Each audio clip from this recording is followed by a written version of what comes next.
Hello, I'm Agnes, and today Henrik and myself will talk a bit about the Capes and Clips update and why we have split it into 2 releases.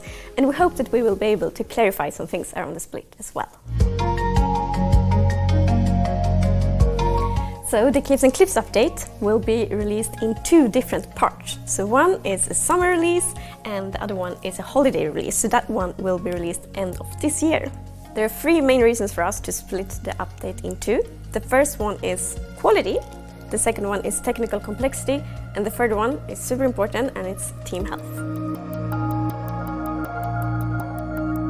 To ensure quality, we have decided to release some of the features in the Capes and Clips update in holiday instead. And this is because, for us, the most important thing is always to just deliver as much player delight as possible. And we have realized that if we don't release some of the features, the more complex features in holiday, there's a risk that they will not be in a good enough quality, and then it will just not be an as great experience. And of course we always want to just provide you with the best possible experience. Hi, I'm Henrik. As Agnes mentioned, one of the reasons why we're splitting this update into 2 is because of technical challenges. This update is huge. We are changing the very shape of the world in Minecraft, adding massive mountains, epic caves, and changing the height of the world in order to fit these things. This is tricky. It touches the core of how the world is generated. It's also tricky for performance reasons because there's just more going on when the world is higher. So we've decided that we don't want to rush this. We want to make sure that we give this the time it deserves, while at the same time we realize that there's a bunch of features that don't involve changing the way the world is generated.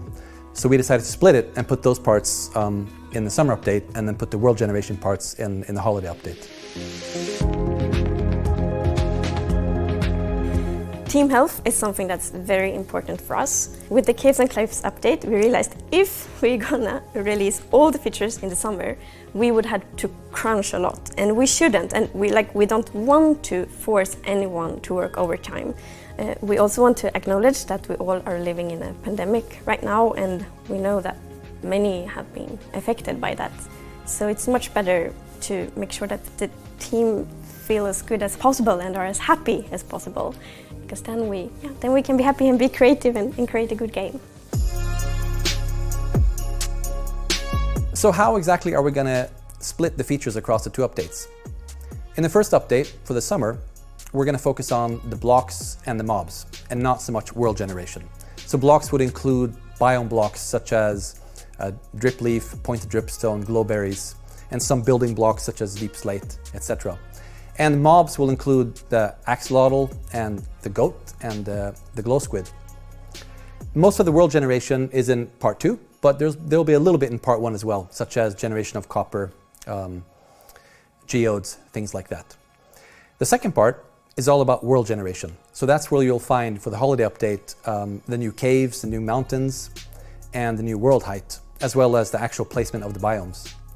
And the reason why we're doing it that way is because the technical challenges I mentioned are mostly all about world generation. So that's where we want to give it more time to make sure we get it right. Plus, it makes sense to put all the big world gen changes into one update to make it easier from a player perspective when you're going to upgrade your world. For us, it's very, very important to be respectful to old worlds. And that's of course true for the Capes and Clips update as well. So you will be able to update your world both to the summer update and to the holiday update, and there should be no problems. And this is super important for me as well. I think my world is more than 10 years old, and I will get so upset if I couldn't play on it. So yeah, definitely you will be able to play on your old worlds, and you will be able to continue to play on them for many, many more years.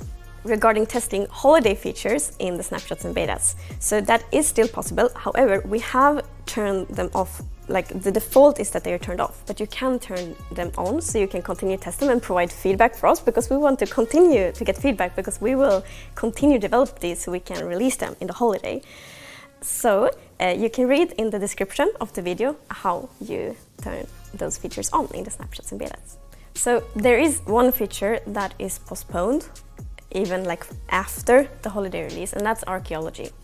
And the reason is that archaeology is a complete new system, which is very exciting, but that means that we really want to give it the time it deserves so we can make it fun, inspiring, delightful, and Minecrafty. So therefore, it's possible. When I was fiddling around with Dripleaf, tweaking it, I noticed that I couldn't stop playing with it, and I started calling in my kids, and we were goofing around and laughing. And one thing we've learned in the team is that when you can't stop testing a feature, then you know you're onto something. And a lot of features in this update are like that. So I really hope you're going to enjoy it as much as we are. So the summer update is very focused on mobs and blocks, and I'm so happy that you actually will be able to get almost all the biome blocks in survival, even in the summer update. So myself, I'm already like, oh, it's okay, I'm gonna find a moss block, and then I'm gonna boom it, so I get all the vegetation blocks from the lush caves, and then I can build, a park in my realm or a fancy garden. So yeah, I really hope that all of you also will be inspired by these blocks and mobs, and will be able to just have a lot of fun and be very creative even during the summer. And we are very happy that we actually can release quite many of the features already in the summer, because we know that many of you have more time to play games in the summer, and then we want to be able to actually give you something new so you can have just extra fun when playing Minecraft in the summer as well. And we really hope that all of you are as excited as we are about the summer release, and that the wait for the holiday release is worth it.